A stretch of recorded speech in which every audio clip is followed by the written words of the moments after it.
साथियों, आज की ये खबर उत्तर प्रदेश के लखनऊ से है और लखनऊ का एक छोटा सा गांव है कुबहरा। ये गांव नगराम थाना क्षेत्र के अंतर्गत आता है। अब हुआ ये कि इस गांव की रहने वाली 30 साल की पूनम 12 दिसंबर 2025 को सुबह घर से बाहर निकली और घर से बाहर निकलते वक्त पूनम ने अपने परिवार वालों से कहा कि मैं बस थोड़ी देर में आती हूँ। अब परिवार वालों को लगा कि पूनम आस पड़ोस में कहीं गई होगी और थोड़ी देर में वापस लौट आएगी, लेकिन समय गुजरता गया। सुबह से शाम हो गई, लेकिन पूनम घर वापस नहीं लौटी। अब जब काफी देर तक पूनम घर नहीं आई, तब परिवार के लोगों ने पूनम को फोन लगाना शुरू किया, लेकिन फोन लग ही नहीं रहा था। फिर रिश्तेदारों से पूछा गया, लेकिन पूनम किसी भी रिश्तेदार के घर नहीं मिली। अब जब पूनम का कहीं पर भी पता नहीं चला, तो परिवार वालों को घबराहट होने लगी और फिर उन्होंने पूरे गांव में उसकी तलाश शुरू कर दी। लेकिन अफसोस, पूनम का कुछ भी पता नहीं चला। थक हार कर परिवार वालों ने पूनम की गुमशुदगी की रिपोर्ट नगराम थाना क्षेत्र में दर्ज करवाई। अब जैसे ही पुलिस के सामने ये मामला आया, उन्होंने पूनम की तलाश शुरू कर दी। दिन बीतते गए और गांव की जिंदगी फिर से अपनी रफ्तार में लौट आई, लेकिन पूनम के घर में सन्नाटा पसरा हुआ था। हर गुजरते वक्त के साथ उम्मीद कमजोर होती जा रही थी और धीरे धीरे ये मामला ठंडे बस्ते में जाता हुआ दिख रहा था।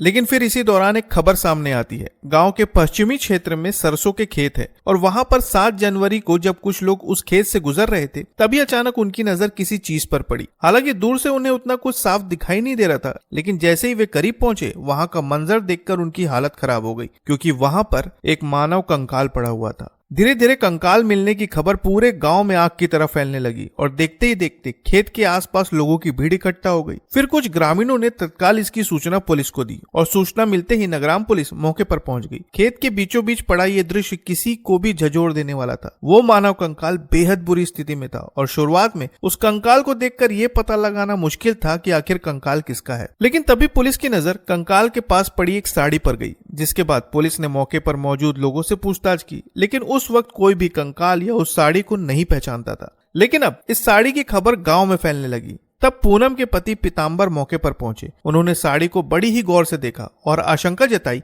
कि ये साड़ी शायद उनकी लापता पत्नी पूनम का हो सकता है। अब ये बात सामने आते ही माहौल और ज्यादा गंभीर हो गया, जिसके बाद पुलिस ने जांच को आगे बढ़ाते हुए फॉरेंसिक टीम को मौके पर बुलाया। टीम ने खेत से जरूरी साक्ष्य जुटाए, कंकाल को पीएम के लिए भेजा गया और फिर डीएनए जांच के लिए नमूने सुरक्षित किए गए, ताकि पता लगाया जा सके कि कंकाल किसका है। लेकिन यहीं से कहानी ने एक और नया मोड़ ले लिया। पूनम के पिता ने उस वक्त पूनम के पति पर शक जताया और इसकी तहरीर दी। इसके आधार पर नगराम थाने में मुकदमा दर्ज किया गया। अब पुलिस के सामने चुनौती सिर्फ पहचान की नहीं थी, बल्कि ये भी पता लगाना था कि आखिर इस महिला के साथ हुआ क्या था। और फिर नगराम पुलिस और सर्विलांस सेल की संयुक्त टीम ने जांच को तेज किया। पुलिस ने पूनम की जिंदगी से जुड़े हर पहलू को खंगालना शुरू किया। वो कहाँ जाती थी, किन लोगों से मिलती थी, किससे बात करती थी, इन सभी सवालों के जवाब तलाशे गए। इसी दौरान पुलिस की नजर गांव के ही रहने वाले रिश्ते के भतीजे आशीष कुमार पर गई। अब सवाल ये था कि आशीष इस कहानी में कैसे जुड़ा। जांच में सामने आया कि पूनम और आशीष के बीच पहले से बातचीत होती थी और करीब 1 साल पहले आशीष पूनम से मिलने उनके घर आया था। अब जब पूनम और आशीष बात कर रहे थे, तभी उस वक्त पूनम के पति घर आ गए। उन्होंने आशीष को देखकर पूछा कि भाई, तुम मेरे घर पे क्या कर रहे हो।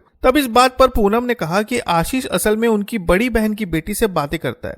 अब ये सब सुनकर पूनम के हस्बैंड को गुस्सा आ गया और दोनों में विवाद शुरू हो गया। इसी बात को लेकर दोनों के बीच विवाद हुआ और पीताम्बर ने आशीष की पिटाई कर दी। अब इस घटना के बाद आशीष वहां से तो चला गया, लेकिन फिर पूनम आशीष से मिली और उससे वादा किया कि वो अपनी बड़ी बहन की बेटी की शादी उससे करवाएगी। अब पूनम इस रिश्ते को लेकर दोनों के बीच बातचीत भी करवाती, लेकिन फिर समय के साथ हालात बदल गए। पूनम की बड़ी बहन की बेटी की शादी किसी दूसरे युवक के साथ तय हो गई और जैसे ही ये बात आशीष को पता चली, वो गुस्से से आग बबूला हो गया। पुलिस जांच में सामने आया कि उसने खुद को ठगा हुआ महसूस किया और इसी नाराजगी में उसने एक खौफनाक प्लान बनाना शुरू कर दिया। अब हुआ ये कि 12 दिसंबर की सुबह करीब 9:30 बजे आशीष ने पूनम को बाग में मिलने के लिए बुलाया। कुछ ही देर में पूनम वहां पर पहुंच गई, लेकिन जैसे ही वो वहां पर पहुंची, शादी के वादे को लेकर दोनों के बीच विवाद शुरू हो गया। धीरे धीरे बात बढ़ती गई और इसी दौरान आशीष ने अपना आपा खो दिया और पूनम पर अचानक हमला कर दिया, जिसकी वजह से उसकी सांसें हमेशा के लिए थम गई और इसके बाद आशीष वहां से चला गया। सबसे हैरानी की बात यह है कि इस घटना को अंजाम देने के बाद आशीष सीधा अपने काम पर चला गया। वो असल में एक सीमेंट एजेंसी में काम करता था और दिन भर वो उस एजेंसी में बिल्कुल एक नॉर्मल तरीके से काम करता रहा। लेकिन जब शाम को वो गांव लौटा तो उसे पता चला कि पूनम के परिजनों ने नगराम थाने में